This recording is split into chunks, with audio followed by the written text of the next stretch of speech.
Assalamu alaikum, everyone. Wa Welcome to Companions for Change. Walaikum salam, Salam, bro. Imam Muhammad Mabrouk. Alhamdulillah, man. I'm Bro, happy to be here. yeah, I'm happy that you're here. So, Muhammad Mabrouk. I always wanted to ask you this question. Hmm. So, Mabrouk means congratulations. Yes, sir. So, it's like people are like congratulating you every All the time, all time, the man. time. And I think the funniest thing is when like anything good happens, alhamdulillah, Uh-huh. or Eid comes around, Uh, Mabrouk ya Mabrouk, or like they start rhyming with it, you know what I mean? So it's always been fun, man. Alhamdulillah. Did you ever ask why you were named Mabrouk? Is that a family name? I feel like you only ask questions when you got a problem with something. Uh-huh. I've never had a problem with it, so I was always Oh, content, interesting. you know. But from my understanding, bro, I think it's a common name in Egypt, Uh-huh. either that or Mubarak, right? Uh, Like you have the president, you know. yeah, but oh yeah, You That was know, that missed. Milaga. He's dead. So I don't know. But it's funny. I be correcting people too, like, oh, you're Mubarak, right? I'm like, nah, it's Mabruk. Don't get it twisted.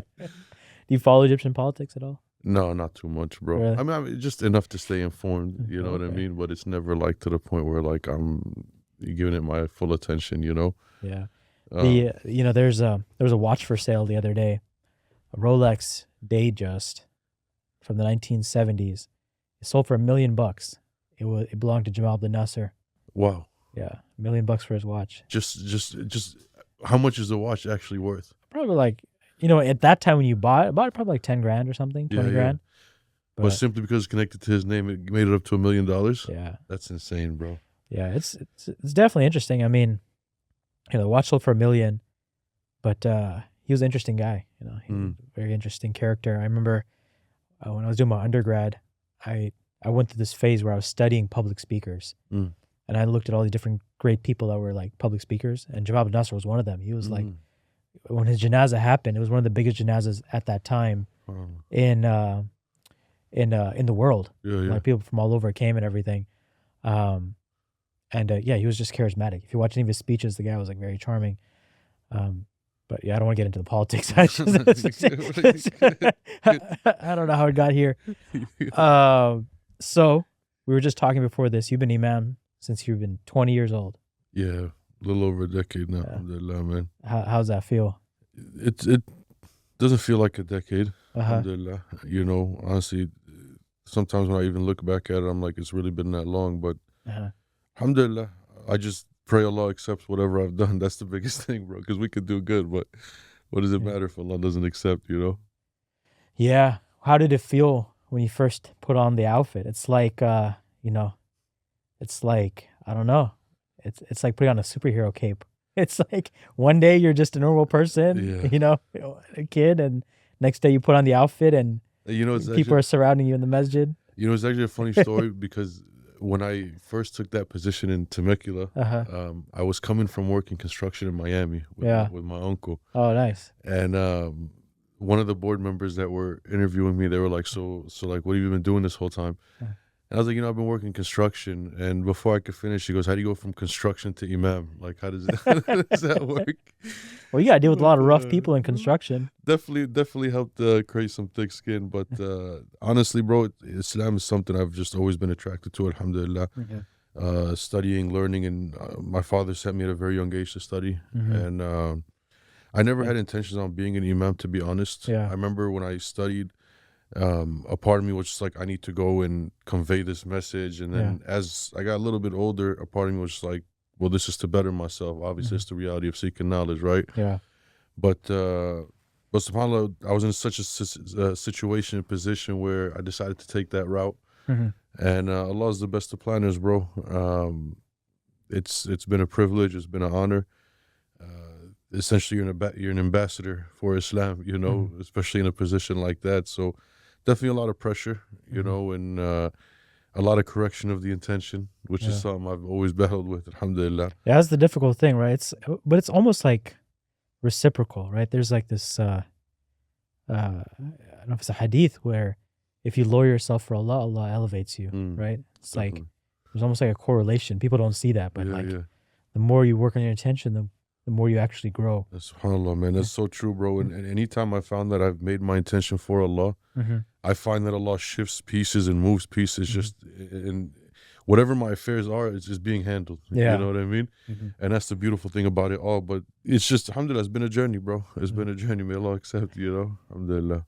So 19, 20, becoming Imam, straight from construction. What'd you wear? When you worked in construction? It was the hard hats, and then the yellow jackets. You know what I mean? And You have before and after pictures? I actually have a few pictures. Maybe I'll send them to you if you want to post them up on here. But I remember one of my primary duties was the jackhammer, and then just cleaning up. That's crazy. Jackhammer? How? Bro, That it sounds would shake you, bro. It would shake you, man. Like even after I was done, it just felt like I was still. That's You ever seen it in the cartoon? Yeah, that's what the first thought comes to mind. What it feels like, bro. Yeah. You know what I mean? But it was humbling. It was interesting, and I only took on that position because my father had just passed away, and my mom needed us to work. You know. And you were in New York at that time? So no, this was in Miami. You were in Miami. Yeah, Okay. so I flew from Arizona to Miami, and I worked construction over there for about 1.5, 2 years with my uncle. Yeah. Didn't you live in New York too? Or? I did for a little bit, but it was more so to just check out the situation and see if there was an Islamic school up there, but it wasn't the best situation. Situation. Okay, we'll keep it at that. Okay, so you lived before 19, you went to Canada too, right? Yeah, alhamdulillah. So how was that? You went to study Islam there? Yeah, it was rough. With a bunch of Desi kids? Yeah, it was pretty much madrasa life, bro. You know what I mean? Did they wonder why is this like guy from Egypt here? Why is the Arab kid here? You know what's crazy? When I first got there, I was, I think, one of like 4 Arab kids out of like 150 kids. The school was massive, right? But as time got on, we got up to about 45, 50, Arab strong, So what? Okay, here's a theory, or here's a question. Yeah. There's always like this saying that the Arab kids bully the Desi kids. Is that the? No, bro. No, bro. If anything, man, like madrasa was an interesting life, bro. You ask anybody that goes, like it's honestly for the survival of the fittest, to an extent, But it does build character. It does build morale. It does teach you how to fend for yourself. That mental strength, that aspect of just being away from home, and focusing on your studies, memorizing the Quran, and just getting it done. Nice. Alhamdulillah. That's deep. You went from madrasa to construction. What did you learn in madrasa? What was your studies primarily? So it was primarily Islamic studies. Alhamdulillah. We did Sarf Nahwu the first 2 years where we learned the Arabic language, alhamdulillah. Learned how to read, how to write. And then as we, further on in the years, we studied a lot of fiqh as well too, like Kitab al by Imam Malik and all these other. Was it Hanafi? Where did you become a Hanafi? Yeah, it was mostly Hanafi madhab. It's like the Darsh Nizami books. Is that what it is? Yeah, you could say that. There was also a heavy influence of the Tablighi. You had to do your 40 days or 4 months or in a lifetime. I never personally went. I'll be honest with you. I have nothing against it. To each their own. I just never personally went. But Tablighi Jamaat's interesting because they do a lot of great work. Like the idea and the philosophy behind it is pretty strong, pretty powerful. They're influential all across the world. Yeah. The culture is weird to me. The culture is like very different. Like if you're like a kid that's born in America and you join Tablighi Jamaat, you're kind of like out of place. Yeah. But like for a time and a place and a generation, it worked really well because they all connected with each other. Yeah. Now the idea of a bunch of guys born and raised in America. Yeah, bro. Look. I'll be honest with you. I think it's also great if you're a person who's just genuinely like maybe fell off the path for a little bit, and you need a couple of days to just like collect yourself and self-reflect. They sit in the masjid. There's this idea of ta'aleem. There's this idea of dhikr. This idea of like tahajjud. So I think it's great for like self-reflection, self-correction, and self-growth. But to wholeheartedly take in the lifestyle, I think it's not for me. It's not for me. Yeah, it's interesting. There's a lot of people. A lot of people in corporate America also that are like Tablighi in the nighttime and the daytime they work in corporate. Yeah, bro, and bro, they stand out. They got the beards, and some of them even rock the kufis, bro. And if they're even able to, they'll rock the shalwar kameez, the whole thing. You know what I mean? But yeah, man, But yeah, the school did have that influence, but essentially Islamic studies, alhamdulillah, and I graduated when I was 18, 19. My father sent me when I was 12. Wow. And then as soon as I got back, that's when my father passed away, and then I had to go work there. And I told my mom, I was like, look, I studied. I know I'm young, but I like to teach and I like to community build. And How long did it take you to like to process that? Because if you just came back and your father passed, I mean, it's like rough, right? Yeah, to be honest, that's actually been a never-ending process. Uh-huh. I'm happy you bring that up, bro, because people think that, oh, my father passed away 10 years ago. There's still things till today which mentally I'm getting clarity over. You Yeah. know what I mean? Essentially my emotions and just being more inclined with how I'm feeling and thinking, subhanallah. But the first 2 years were, I feel like I had this acceptance phase, I'll be honest with you. Yeah. And I was like, Alhamdulillah, I'm good. Alhamdulillah, I'm good. Yeah. Which internally I wasn't. Yeah. I think I was just masking that because that's what I've been taught to do. Yeah. You know what I mean? But I feel like once I got married and I realized my father wasn't standing next to me, Yeah. and he's not gonna, hold my children. He's not gonna engage with them. He's not gonna play with them.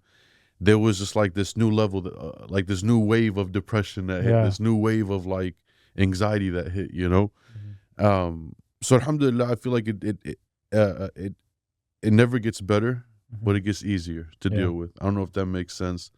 But alhamdulillah, it's been a blessing, bro, and I just make dua that whatever good I do, inshallah, is for my father as well too. I'm a byproduct of his investment, right? Yeah. Alhamdulillah. And yeah, but it's definitely been a challenge, and we grow through what we grow through what we go through, So definitely, it's a difficult phase to go through at that point. It's like you studied and then you came back and your father passed, and then you worked construction for a little bit, and then you come back into the masjid. Yeah. How was that experience coming back as an imam? It was actually great. I loved it. I loved this idea of taking care of the house of Allah. That was really and I'll be honest with you, going into it the first 2 years, I was very innocent. Yeah. I had this whole like, let me have good intentions and just fill up the house of Allah and everything's going to be fine and dandy. When the reality is that's one aspect of it. Yeah. But then you have to deal with the politics of the community. You have to deal with, this brother and that brother and the board and this and that. And it becomes so many variables that it's somewhat, overwhelming, honestly, if you're not mentally, strong and just know how to read people and deal with people as well, too. The crazy behavior, the trauma responses from people. Because a lot of people join the masjid, I don't want to make a generalization, but they join the masjid board to like, because they're frustrated with other things in life. They're like, I'm gonna come here and let me try to fix the ummah before fixing my life. And they start squabbling and like beefing over like little things. If you think about it, some of the stuff that people fight over in the masjid is like super dumb. And I think it just comes back to lack of knowledge, bro. This lack of idea of why we're here, what we're doing, and what is it that we're trying to accomplish. It's like Umar ibn Abdul Aziz said it the best. He went on to say anybody who acts without knowledge will do more harm than good. You could sit here and have wishful thinking and wanting the best, but if you don't have the knowledge and then you back that knowledge up with proper action, you're just gonna cause a fitna for not only yourself but everybody as a whole, bro. And it's interesting because a lot of these, and it's not to get into all this, but just the reality of it all. A lot of the board members and a lot of these community members, majority of the time, they're doctors, engineers, lawyers. Allah's blessed them with good positions, right? Yeah. They would never allow somebody who's not a doctor, not an engineer, not a lawyer to come into their offices and tell them like, yo, Dr. Saab, you read that, x-ray wrong, I think, like you never see that. You tell the engineer, yo, I think the designs you drew here, just, they don't look right, bro, I don't think you're doing that surgery right. You know what I mean? Like you'll never see that, bro. But subhanAllah, we bring this mindset to the masjid where like everybody's entitled to have an opinion because they're Muslim and they feel a certain way, which is very scary, bro. It's a very scary situation. Alhamdulillah, man. Yeah, I mean, it comes down to people management, right? Like that's the that's your job as an imam, is to manage people. And I'll tell you, man, I've had some crazy stories and funny ones and ones that were just like, that for real just happened. You know what I mean? Like, it's just, it's been interesting, alhamdulillah, man. What was the most difficult phase in those first early years adjusting to becoming imam? I think after the first 2 years, it was being more wise and just how I engaged with the people, just how I conducted programs and essentially I say that with the idea of call towards Allah subhanahu wa ta'ala using wisdom. Because I remember after the first years of Temecula, that's when I moved to Lansing. I took on Imam position over there. Oh, I forgot you went to Michigan. Yeah, bro, that was very interesting as well too. A completely different dynamic, a completely different situation. And I thought I could take what I've done here and just Do it over implement, but it was not the case, you know. And it made me realize that every community is different. Every community operates differently. Tons of Muslims in Lansing. So the problem, there are tons of Muslims, but also the masjid was on the MSU campus. You know, by the way, it was an amazing community. Shout out to Lansing if anyone's watching, right? Don't sue. No, amazing community. The thing is, it was on MSU campus, and so it felt like a commuter masjid. You know, like you wouldn't, after a year, after 6 months, or whenever they finished their studies, you wouldn't see those same faces anymore. Oh, so you know what I mean? So you're kind of like a chaplain at that point. Yeah, but then you had your local guys, but those local guys were seniors. Yeah, that just wanted to come and pray. They didn't really care to really engage in much, you know. So I had situations on that campus where it was mostly like college kids coming to debate me on theological. Like I was like, I don't have time. I'm not a debater. I'm not like, you know. Yeah. But it was an interesting community, bro. Amazing community. I learned a lot from that situation. But I was only there for a year, and then that's when I decided to come back out west, bro. I couldn't be there. Following this journey, Cali, now Michigan, and then where'd you come to next? Arizona, bro. Okay. Scottsdale, Arizona. Bro. I don't know why anyone goes to Arizona. I just that's one state. Anytime I get to Arizona, I'm just like, man, there's no greenery here. There's no trees. It's very square, right? Yeah, and I'm just bro, like, listen, shout out to Arizona though as well too, man. I got a lot of people in Arizona. All right, shout out to AZ. It's like amazing community there, amazing people there. But I said it, they ain't got no culture, bro. Everything is square. All the houses look the same. Everything's built the same. I will say this. I've had some of the best years of my life in Arizona, and it wasn't when I was an imam, because I grew up there, right? Yeah. What part did you grow up in? Chandler, Arizona, right? Shout out to 480. I'll stop doing the shout outs. I apologize. But you know, alhamdulillah, that's also where I became a hafiz and I memorized the Quran, and you know, my teachers there, I still speak to them to this day. A lot of good memories. But I also believe this is my, you know, when you think about a situation as a whole, I believe whatever good was written there was from my father. I don't know if that makes sense, because once he passed, bro, all the goodness just went away. I'm not complaining, alhamdulillah, bro, but I just felt like whatever was good was from my father, you know, or through the means of my father, you know, alhamdulillah, man. I don't know if you want to share the story, but I remember we had a conversation. There was a very interesting character that was part of the community that you were in. Which community, bro? In Arizona. Remind me, bro. Remind you? The guy was on Fox News. Oh yeah, bro. I ain't trying to beef with nobody either, man. I'm just letting y'all know, bro. I've met the brother personally. At the time, I didn't know who he was. Yeah. But not knowing his background and the whole situation, he was still a very respectful brother, and he actually came to me because I started a Quran program in the masjid, right? His sons, subhanAllah, till this day, they actually follow me on Instagram, bro, right? Are his sons religious? Are they part of that? Yeah, alhamdulillah. I mean, they try. But I remember he brought his kids to the masjid, and he was adamant about his kids sitting in my Quran class and learning strictly with me. Yeah. Because he didn't like he straight up told me, he's like, I don't like the other people. He's like, I want them to learn with you. I was like, all right. Mind you, I still didn't know who he was, right? So what ended up happening was I'm sitting in this board meeting, and am I allowed to say his name? Yeah, say his name. Who cares? So the board goes, oh yeah, you guys hear what this guy Zuhdi Jasser just said, right? Yeah. And I was like, no, who's that, right? And they pull up his picture. I was like, oh, I know that guy. He's a good guy, you know. I was just talking to him, you know. And the board member pulls up his video on Fox News, and I'm like, oh, it's like that, you know.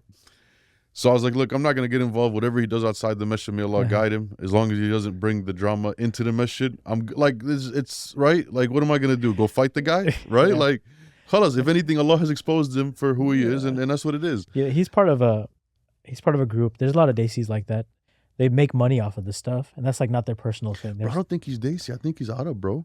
Oh, is he? I think he's like Lebanese or something, bro. Yeah, he is. Yeah. Yeah, because he was talking to me in Arabic from what I remember, bro. Yeah, it's interesting. Well, he's part of a group of people that just kind of like get into politics because it makes a lot of money, and they'll say what people want to say. And they'll go on the news and say whatever crazy stuff about Islam, and then they'll jump off. You want to even hear something crazier? After he came out and said what he said, one of the board members was so fired up. Uh-huh. And I told him, I was like, bro, just let it go. Uh-huh. Like, what are we going to do? Fight him? Or like, may Allah guide him, bro. Like, and if he comes to the masjid, as long as he's peaceful within the masjid, like, we're not going to, you know? Yeah. One of the board members was like, no. It was around Eid time. And he was like, I have to lead the Eid prayer that's coming up. Yeah. And I was like, no, we don't. I was like, I'm here. Why would you lead if I'm here? He's like, no, I have to lead. I was like, you know what? If anything, you make my life easier. Yeah. Just take it and I'm going to chill. Yeah. Bro, he gets on this member. Mind you, this is Eid Salah. Yeah. The whole community's there, bro. It's not like Jum'ah where, like, you know, you have half or Eid Salah. Yeah. And the man just goes in on him, bro. The man, like, during the Eid khutbah. And I was like, bro, this is not appropriate. It was like this whole, and then he got on the news and started bashing the masjid. And I was like, this is what we've done now. And it even went to an extent where he took out, either him or the board member took out a space in the news, the Arizona Republic, and wrote like an article about the man's character. And I was like, this is just too much. This is like the petty stuff. You know what I mean, bro? Yeah. You know? One of the things that you have to deal with as an imam and all these masjids you mentioned earlier is young people. Yeah. So over the years, you've dealt with young people for over 10 years. What is the biggest problem the young people face? I think it's a factor of like 3 or 4 things, to be honest. I think maybe this newer generation is a little bit more understood because, you know, the generation that was raised here is now having kids and, you know, they're a little bit more relatable to because they're from this country. Yeah. But one of the biggest things, you know, that first generation that came here, there's no level of communication between the parents and the children, right?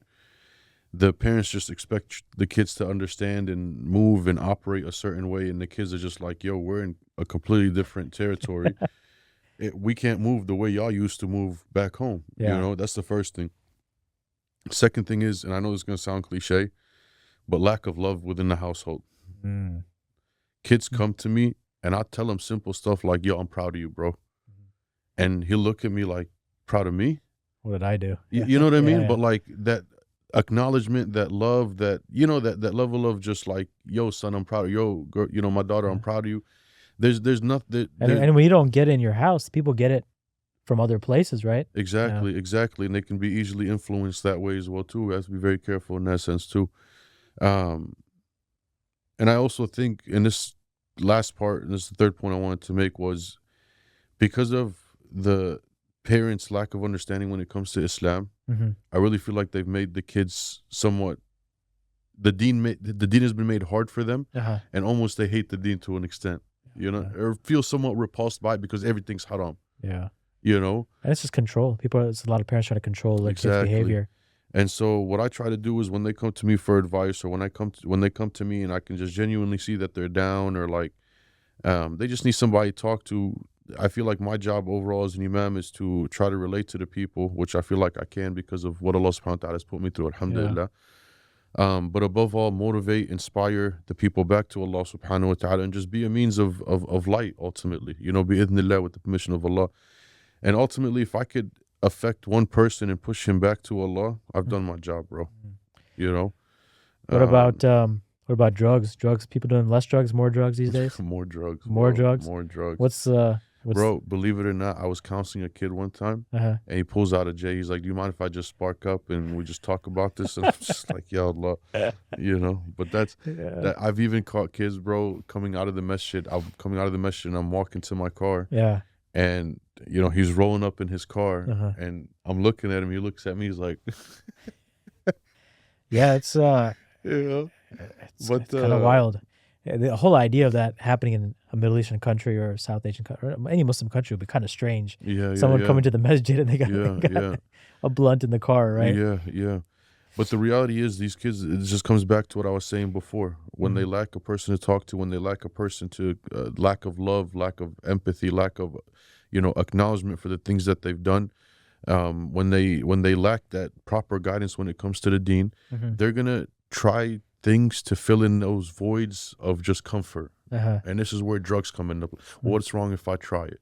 You know, what's wrong with a little bit of weed? You know, and they say weed is the gateway drug. So I tried weed, it wasn't that crazy. What's wrong with a little bit of cocaine? You know what I mean? Like, what's the next thing? Are people doing like fentanyl, like these anxiety medications? Is that a thing? Not fentanyl. I haven't had any problems with fentanyl.